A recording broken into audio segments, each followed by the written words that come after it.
Hello friends, welcome to GK Gyan. दोस्तों, जैसा कि आप जानते हैं कि हिंदी का पेपर हो चुका है और अब देखते हैं कि आप लोगों ने कितने प्रश्न सही करे हैं या कितने गलत करे हैं।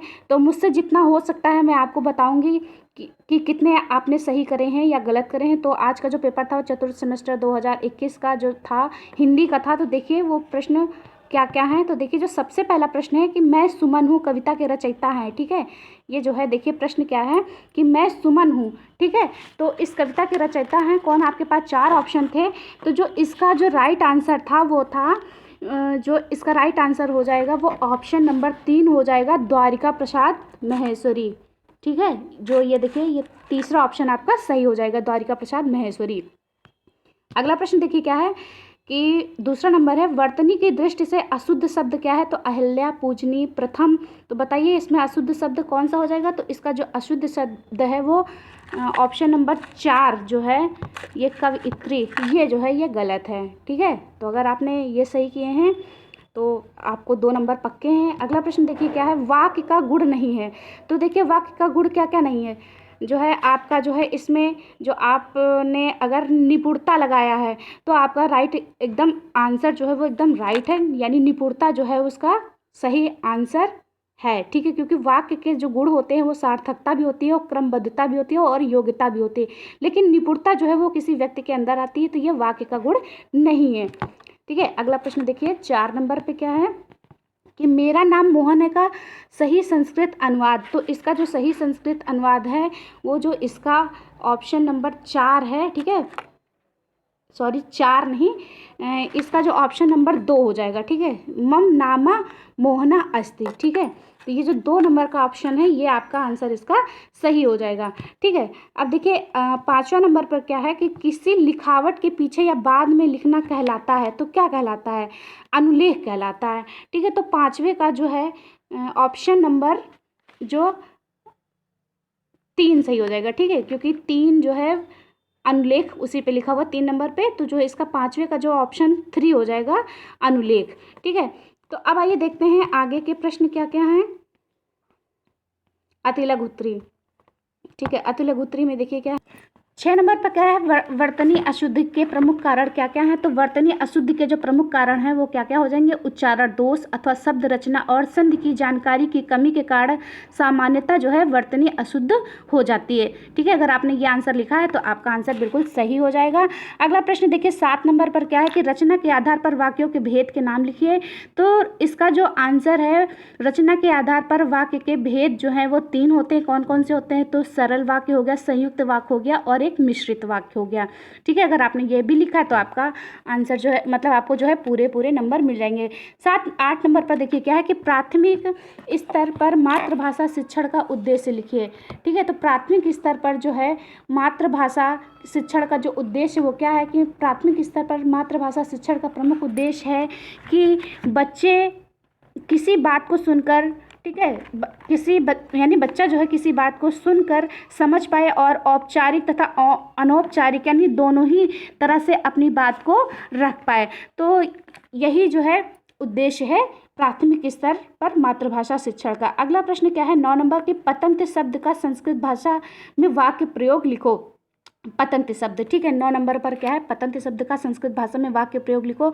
तो इसका तो कोई निश्चित नहीं हो सकता है, कोई कुछ भी लिख सकता है, फिर भी मैं आपको एक बता दे रही हूँ कि वृक्षाति पत्राणि पतंति। ठीक है, तो इसका कोई निर्धारित नहीं कि नहीं यही आंसर होगा। 10 नंबर पर क्या है कि विद्या शब्द पर संस्कृत भाषा में 2 वाक्य लिखो। तो इसका भी बच्चों ने अपना अपना अलग लिखा होगा, फिर भी मैं आपको बता दूँ कि विद्या राजस्व पूज्यन्ते न ही धनम विद्या विहीन पशु। ठीक है, ये एक हो गया। और दूसरे नंबर पर मैं आपको बताऊं तो विद्या अध्ययनेन मनुष्यस्य बुद्धि तीव्र भवति। ठीक है, अब देखिए 11 नंबर पर क्या है कि यमक अलंकार की परिभाषा लिखिए। तो ये तो भाई एक ही तरीके की परिभाषा होगी। तो यमक अलंकार की परिभाषा क्या हो जाएगी कि यमक अलंकार जो है जिस वाक्य में, यानी जैसे कोई भी वाक्य है ना, उसमें समान शब्द के अलग अलग 2 अर्थों में आवृत्ति होती है, वही यमक अलंकार होता है। देखिए क्या होता है कि जैसे कि मान लो उदाहरण के तौर पर मैं बताऊं कि कनक कनकते सौगुनी। तो देखिए यहाँ पे कनक शब्द 2 बार आ रहा है, लेकिन 2 बार आ रहा है, लेकिन दोनों में जो अर्थ है वो अलग अलग हो जाएगा, क्योंकि एक कनक से धतूरा होता है और एक कनक से सोना होता है। तो वही चीज़ यहाँ पे है कि यानी कि शब्द यानी कई बार रिपीट हो लेकिन हर बार उसका अर्थ अलग होता है, तो वही यमक अलंकार होता है। ठीक है, अगला प्रश्न देखिए क्या है कि कबीरदास रचित सामाजिक कुरीति संबंधी एक दोहा लिखकर उसका अर्थ स्पष्ट कीजिए। तो ये तो आप लोगों ने कर ही लिया होगा, ठीक है, इसको मुझे बताने की कोई ज़रूरत नहीं है। आगे क्या है, पद शिक्षण के सामान्य उद्देश्य लिखिए। पद शिक्षण के सामान्य उद्देश्य में आप क्या लिखेंगे, तो उद्देश्य भी इसके कई तरीके के हो सकते हैं, मतलब बहुत से उद्देश्य होते हैं। तो जैसे मैं इसमें आपको कुछ बता दूं कि व्याकरण का ज्ञान होना चाहिए, किसी पद को जो है यानी किसी भी पद को जैसे होता है तो उसको प्रभावशाली ढंग से उसको प्रयोग करने के लिए जो है पद शिक्षण का भी उद्देश्य बहुत महत्वपूर्ण होता है। आगे देखिए क्या है, नाटक तथा संवाद शिक्षण की प्रमुख विधियाँ। तो नाटक की जो है वो आदर्श नाट्य विधि हो गई, व्याख्या विधि हो गई और कक्षा में अभिनय विधियाँ हो गई। ठीक है, अब देखिए 15 नंबर पर क्या है, एक श्लोक है और इस श्लोक का जो है लिखना है आपको अर्थ। तो जो श्लोक है वो श्लोक देखिए क्या लिखा है, ऐशा न विद्या न तपो न दानम ज्ञानम न शीलम न गुणो न धर्मम ते मृत्युलोके भुवि भारभूता मनुष्य रूपीण मृगाश्चरन्ति।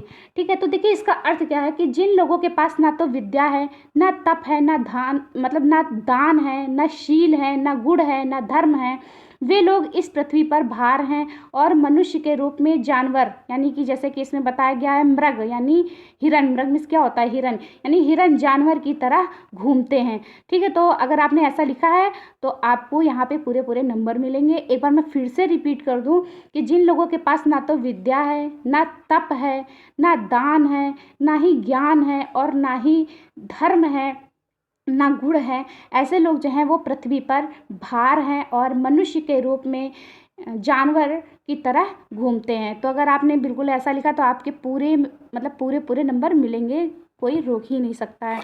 अगला 16 नंबर देखिए। ठीक है, 16 नंबर पर क्या है, संप्रदान कारक में कौन सी विभक्ति होती है। तो संप्रदान कारक की जो विभक्ति होती है वो के लिए और को होती है।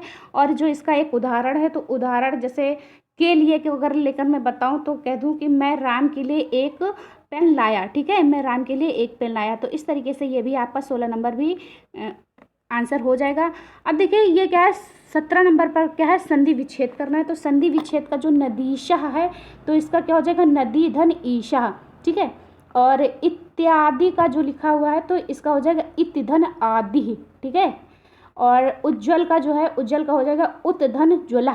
ठीक है, उत धन ज्वला। और निश्चला जो लिखा हुआ है तो इसका हो जाएगा निह धन चला। ठीक है, तो इस तरीके से आपके ये संधि विच्छेद भी हो गए। और ये जो 18 नंबर पर है, कोरोना वायरस को सतर्क करते हुए मित्र को एक पत्र लिखो। तो फ्रेंड्स ये इसका भी कोई निश्चित आंसर नहीं हो, क्योंकि जितने लोग ही इसको लिखेंगे वो अपने अपने शब्दों का प्रयोग करेंगे, तो इसका तो आंसर बताना कुछ खास बनता नहीं है। तो अगर आपने इस तरीके से इनके आंसर किए हैं तो आपको जो है नंबर मिल जाएंगे। तो आप देख लीजिए कि कितने आंसर आपके सही हैं। और हाँ, वीडियो कैसा लगता है, अगर वीडियो अच्छा लगता है तो प्लीज़ मेरे वीडियो को लाइक करें। और अभी तक अगर आपने मेरे चैनल को सब्सक्राइब नहीं किया तो प्लीज़ मेरे चैनल को सब्सक्राइब करके घंटे के निशान को अवश्य दबाएं, ताकि मैं जब भी कोई वीडियो डालूं तो आपका नोटिफिकेशन सबसे पहले मिलता रहे। मिलते हैं अगले वीडियो में, तब तक के लिए बाय बाय।